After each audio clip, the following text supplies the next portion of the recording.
Picture this. It's early 1942, and the world seems trapped under the shadow of the Axis powers. Nazi Germany rules most of Europe and is pushing deep into Soviet lands.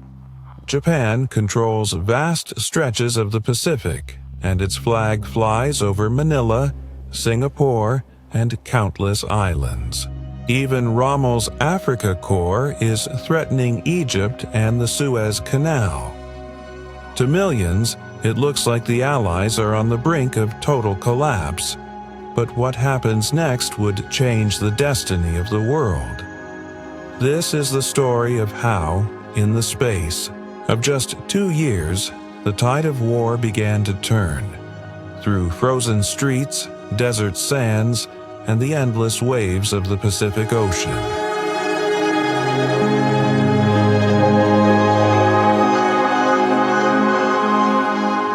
In the summer of 1942, Hitler launched a new offensive on the Eastern Front.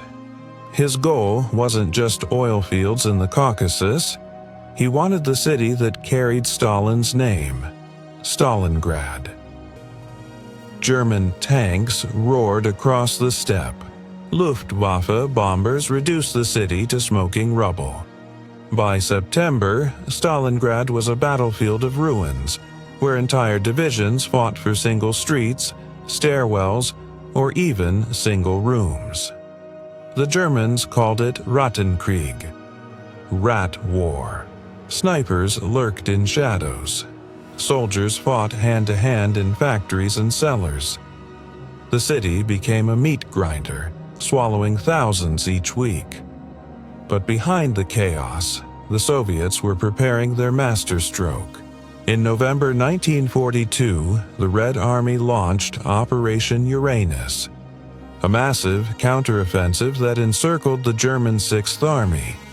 Suddenly, 300,000 Axis soldiers were trapped in a frozen cauldron.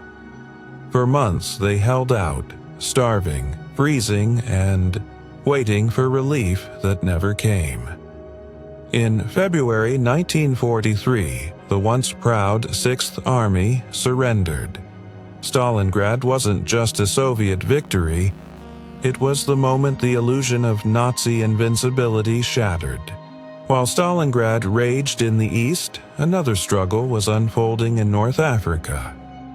Rommel, the famed Desert Fox, had pushed British forces all the way to El Alamein, just 60 miles from Alexandria. The Suez Canal, the vital lifeline to Britain's empire, hung in the balance. But in October 1942, under General Bernard Montgomery, the British struck back. Artillery lit up the night sky. Thousands of tanks clashed in the burning desert. For 12 brutal days, the battle raged, and slowly the Germans began to fall back. Churchill later said, "Before Alamein, we never had a victory. After Alamein, we never had a defeat." At the same time, American and British forces landed in Ceuta, Morocco, and Algeria in Operation Torch. Rommel found himself trapped between two Allied armies. By May 1943, Axis forces in North Africa surrendered, nearly 250,000 men taken prisoner. For the first time, Germany had lost an entire army on the battlefield, and for the Allies, a new door opened: the invasion of Italy. The Pacific War had begun in disaster for the Allies. Pearl Harbor, the fall of the Philippines, the capture of Singapore. Japan seemed unstoppable. But in June 1942, at a tiny atoll called Midway, the U.S. Navy ambushed the Japanese fleet. Thanks to cracked codes, Admiral Chester Nimitz knew Japan's plans. The battle was fought across hundreds of miles of open ocean. Japanese planes struck first, hammering American positions. But then came the decisive blow. U.S. dive bombers caught the Japanese carriers vulnerable, their decks cluttered with refueling planes. In a matter of minutes, 3 carriers were engulfed in flames.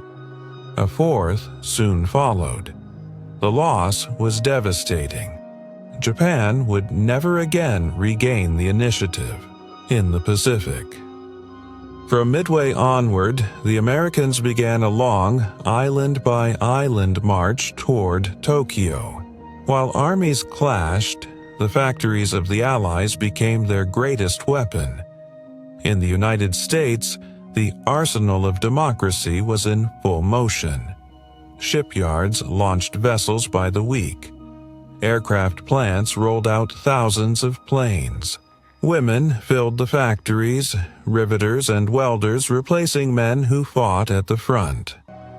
Britain, battered by years of war, still produced tanks, planes, and warships in staggering numbers.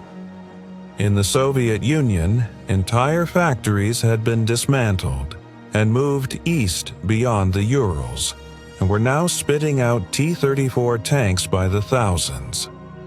The Axis powers, stretched thin, could not keep up.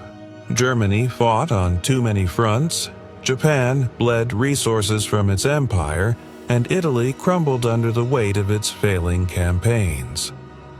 By 1943, the balance of power was shifting, not just on battlefields, but in production lines and supply chains. By the end of 1943, the world looked different. Stalingrad had broken Germany's eastern offensive. El Alamein and North Africa had removed the Axis from the Mediterranean. Midway had ended Japan's expansion. The Allies had gone from desperate defense to the beginnings of offense. But the war was far from over. The invasion of Italy, the bombing of Germany, and the battles across the Pacific still lay ahead. The tide had turned, but the storm was still raging. And that brings us to the end of Episode 4, Turning the Tide. From the frozen ruins of Stalingrad to the crashing waves of Midway, the Allies proved that the Axis powers could be beaten. But even greater battles still loomed. In our next episode, we'll see the Allies take the fight to Europe, from the invasion of Italy to the buildup toward D-Day. If you enjoyed this episode, make sure to like, subscribe, and ring the bell, so you won't miss the next chapter in our journey through World War II.